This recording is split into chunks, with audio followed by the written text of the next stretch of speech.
Well, hello, and welcome to this edition of the Tao Manifesting Tarot.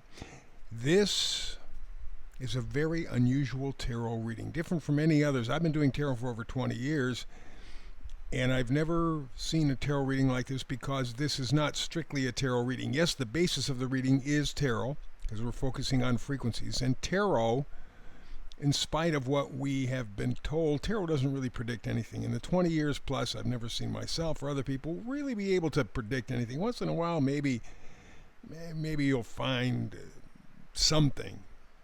But it really does not predict. It's not intended to. That's the key. It's not intended to. Tarot is meant to be the science of potential. We're talking frequencies. And frequency is always potential. You have to get involved. You have to apply the frequency. You have to find the situation that works most positively, most effectively for any given situation. That's what it's all about, matching the situation and the frequency. So I don't go with the idea of tarot predicting anything. Everything that I do here in this reading is a guide. It helps with your potential. So along with doing the tarot readings, I also bring in some astrology and numerology. I've done both for 50 years. Again, tarot for 20. I bring in the astrology because it gives perspective, it gives depth, it gives texture.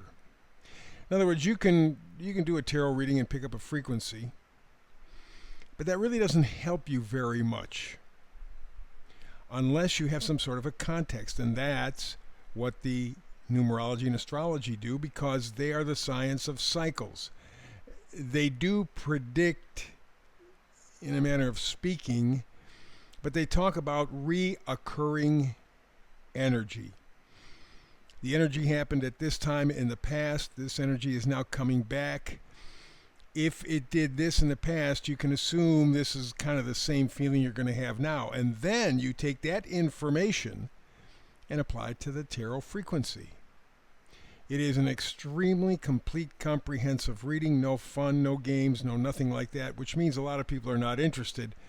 But it's a very effective tool for really gathering yourself so that you can have a more connected life, a more positive life, a life that you feel more involved with. So let's begin. We got the tarot all lined up, ready to roll. Before we get to that, let's kind of set the stage. This is the Oracle card. I love to throw it in every time. And today it says, go the distance. Go the distance. In other words, don't be half-ass. This is an opportunity. The frequency can be used to make a wholesale change, to turn something around 180 degrees if you apply the frequency. And there is some astrological information I'm going to be adding on in just a minute, but the idea behind this reading is go the distance, nothing halfway. That's not what we're interested in. And in fact, on the card here, the number up in the right-hand corner is 47.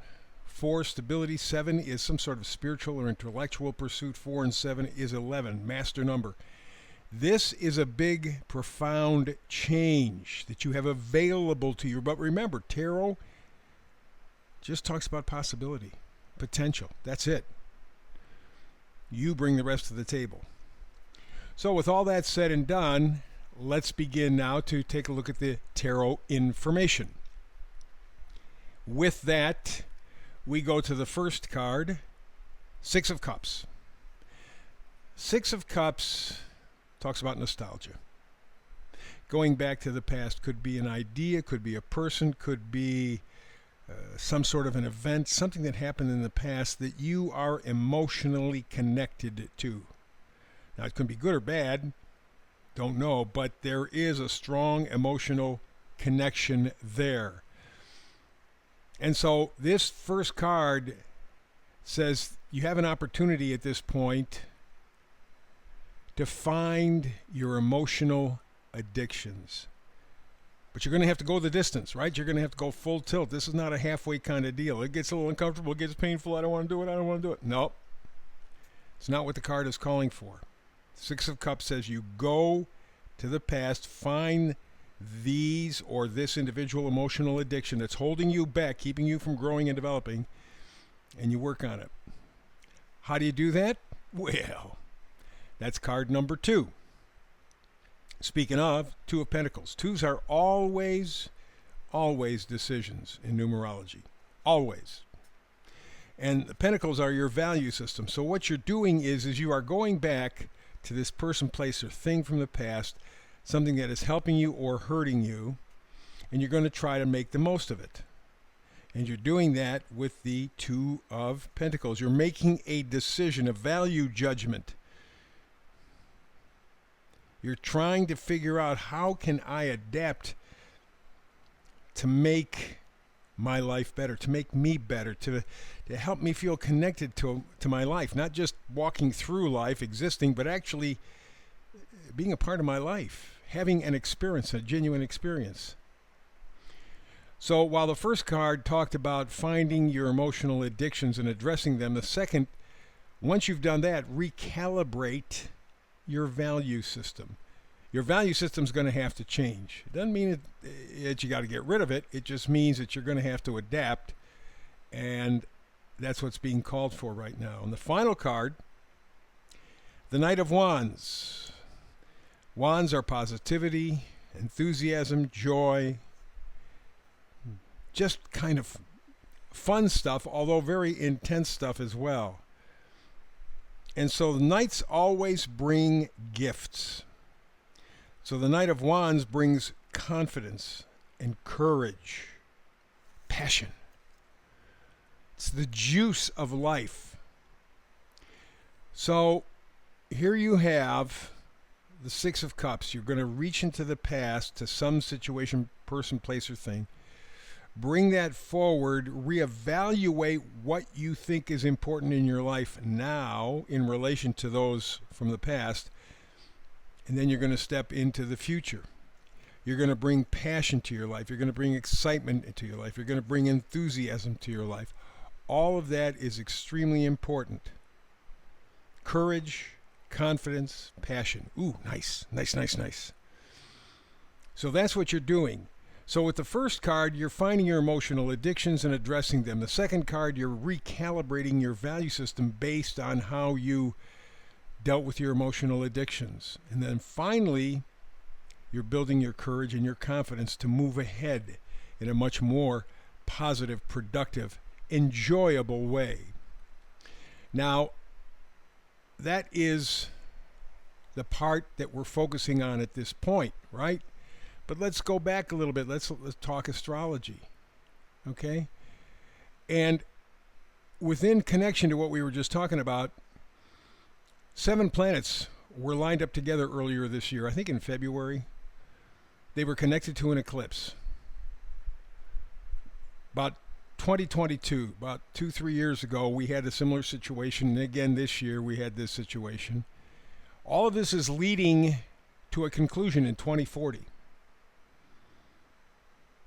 So that as you are working to recalibrate your life, to deal with your emotional issues, to build courage and confidence, you're going to have some stepping stones. You already got to 2 of them, 2022, 2024, but it's going to be resolved one way or another in 2040.